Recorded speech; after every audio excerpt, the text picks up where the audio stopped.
안녕하세요. 축구 전문 기자 한준입니다.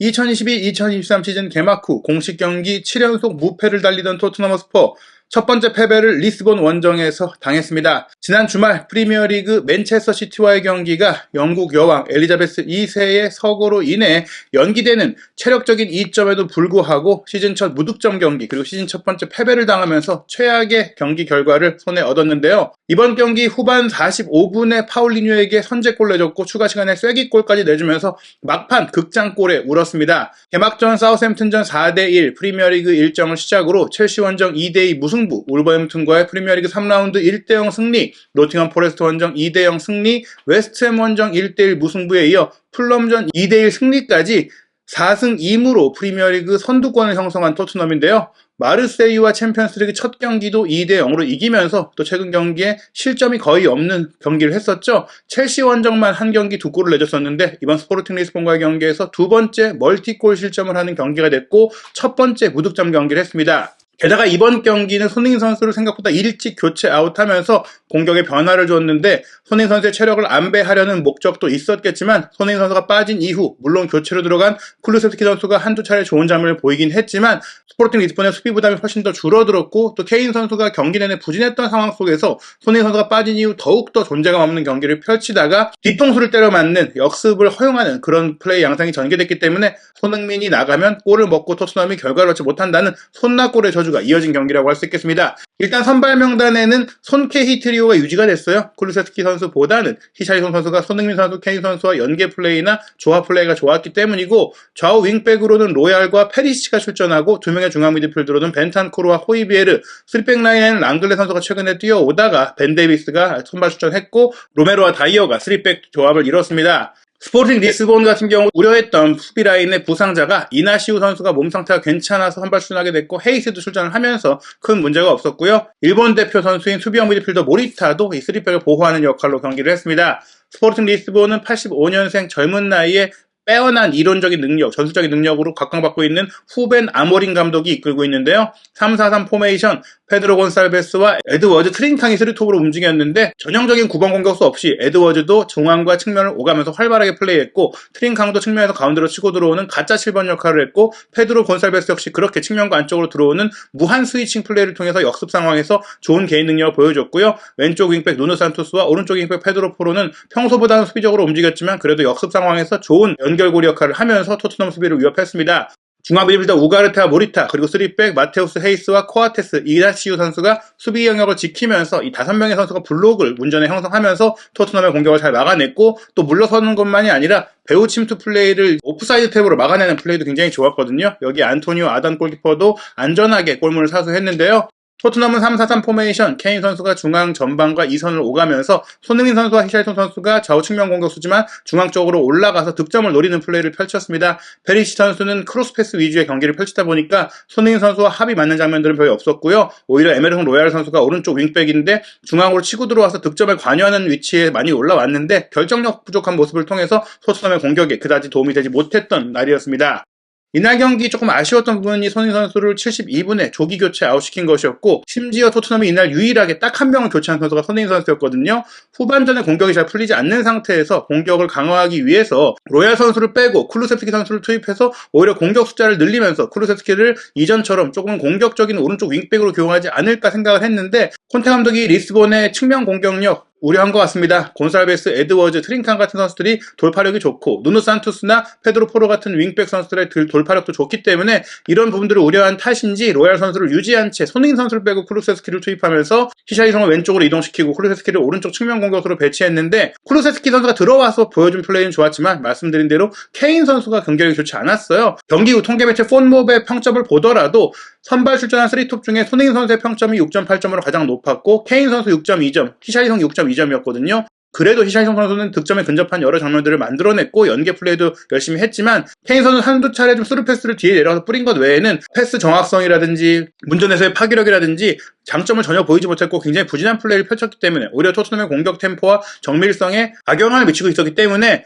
수비의 안정성을 유지하면서 공격수를 바꾼다면 케인 선수를 빼는 것이 맞지 않았겠느냐. 히샬리송, 손흥민, 쿨루세스키의 3톱을 가동해서 골을 먼저 얻어내는 게 낫지 않았겠느냐 이런 생각이 들었거든요. 스포르팅 리스본 같은 경우에는 4명의 선수를 교체 교체했는데 결정적으로 장신 공격수인 파울리뉴를 투입해서 높이의 이점을 얻었고 그것을 통해서 결국에는 이제 선제골, 결승골을 얻어냈기 때문에 아모린 감독의 전술적인 이 부분이 잘 맞아 들어갔다. 그리고 또 다른 교체 투입 선수인 아르투르 선수까지도 득점을 했기 때문에 용병술에서 콘테 감독에게 앞섰다. 이렇게 볼 수 있는 경기였습니다.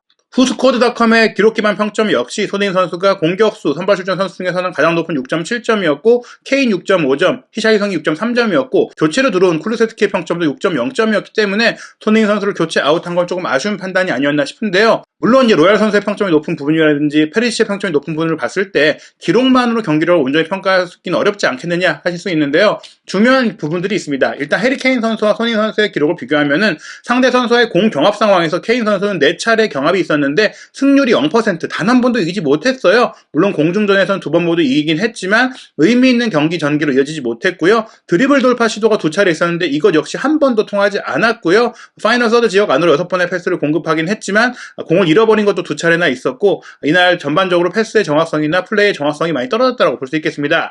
반면 손흥민 선수는 무려 12번의 상대와의 경합 상황에서 7번이나 승리할 정도로 58%의 승률 기록했고 3차례나 파울을 얻어내면서 세트피스 기회도 유도했고 수비 상황에서도 한 차례 가로채기와 4차례 리커버리를 기록하는 등 공수 양면에 걸쳐서 부지런히 영향력을 미치고 있었습니다.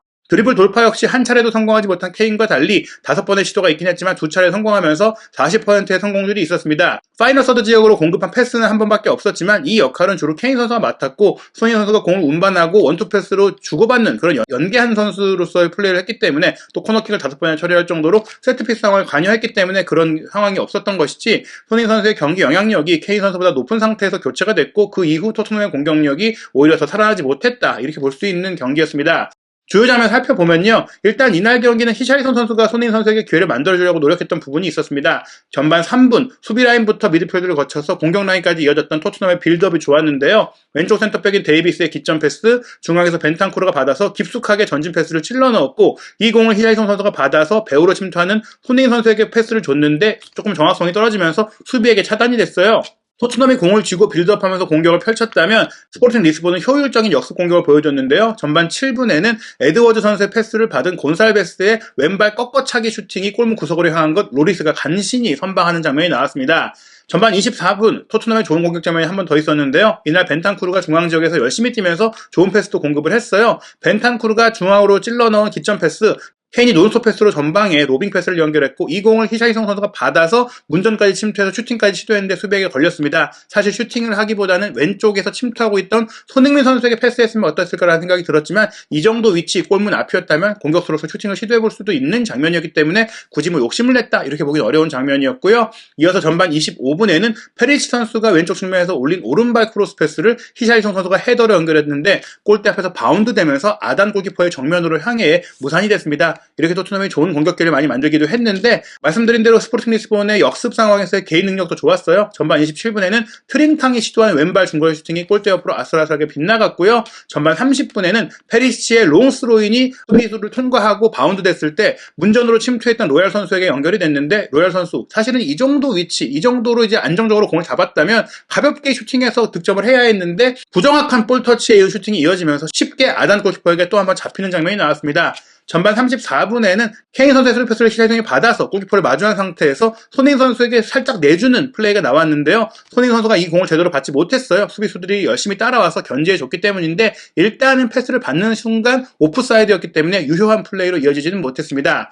전반 38분에는 페리시 선수의 기점 패스, 손흥민 선수가 받아서 케인 선수와 2대1 패스 주고받으며 측면을 파고들었고 돌파 이후 수비수들을 따돌리고 좋은 크로스 패스를 호이비에르 쪽으로 보냈는데 앞에서 수비수가 먼저 차단하면서 역시 슈팅으로 이어지지 못했습니다. 어찌됐거나 토트넘이 연계 플레이, 선수들의 조합 플레이를 통해서 골을 만들려고 노력하는 장면들이 많이 있었는데요. 그러나 전반 42분에도 케인 선수의 스루 패스를 히샤이성이 받아서 득점하는 장면이 나왔지만 히샤이성이 또 한 번 오프사이드 트랩에 걸리면서 스포팅 리스본의 수비를 흔들지 못한 스포팅 리스본의 수비 전략을 공략하지 못한 그런 모습들이 이어졌습니다.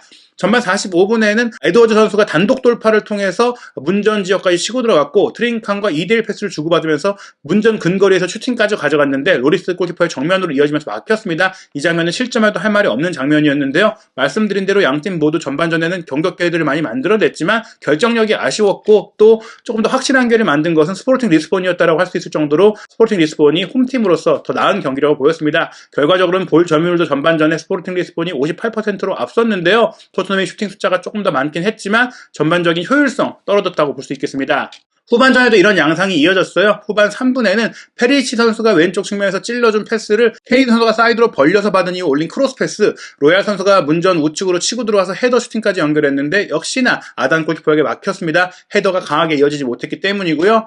후반 4분에는 케인 선수의 로빙 스루 패스를 또한 로얄 선수가 침투하면서 받아서 슈팅했는데 골키퍼 1대1 상황에서 또 한 번 허무한 슈팅이 나오면서 막혔습니다. 윙백의 공격 가담, 윙백의 득점력을 끌어내는 콘테 감독의 축구에서 로얄 선수의 이 문전에서의 파괴력이 너무 떨어지는 것이 아쉽다 느껴지는 장면이었습니다. 후반 7분에는 세트피스 상황에서 잔니 비오 코치의 역할이 드러났죠. 손인 선수가 날카로운 스루 패스를 프리킥으로 연결했고 케인 선수가 받았는데 받고 슈팅을 때리는 타이밍이 빨랐어야 하거든요. 이날 케인 선수의 몸이 많이 무거워 보였고 이 패스를 받아서 슈팅하는 과정이 너무 느렸기 때문에 수비에게 읽혔고 슈팅이 쉽게 막혔습니다.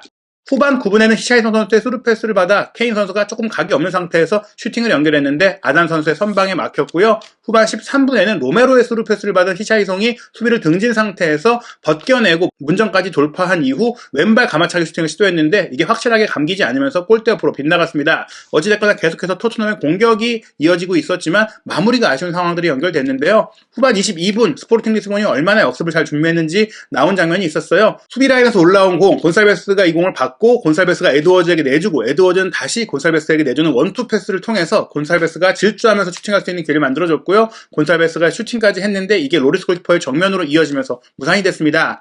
후반 26분에는 페리치 선수가 단독 돌파, 개인 능력을 통해서 왼쪽을 허물고 나서 낮게 빠르게 크로스 패스를 수비수와 골키퍼 사이로 연결했는데 케인 선수의 침투 속도가 조금 늦었습니다. 건드리기만 해도 골이 될 수 있었는데 이 공이 그대로 지나갔거든요. 그런 가운데 후반 27분 양팀 모두 선수 교체를 하게 되는데요. 중앙 지역에서 손인 선수를 커버하는 역할을 하던 모리타 히데마사 선수가 조금 지친 모습을 보이면서 알렉산드로 플로스가 교체로 들어왔고요. 토트넘은 손흥민 선수를 빼고 쿠르세스키를 투입을 했어요.